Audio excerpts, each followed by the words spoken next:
This is a test of the NOAA Weather Radio Alert System.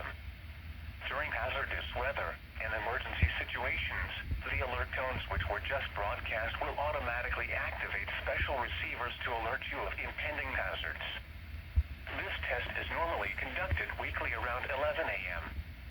If hazardous weather is imminent or occurring, the test may be canceled. To provide the most consistent warning service possible, the alert tones will only be activated for the following counties in the KDO 89 listening area: in Missouri, St. Louis, Franklin, Jefferson, Lincoln, St. Charles, Warren, and the city of St. Louis. In Illinois, Madison, Monroe, and St. Clair.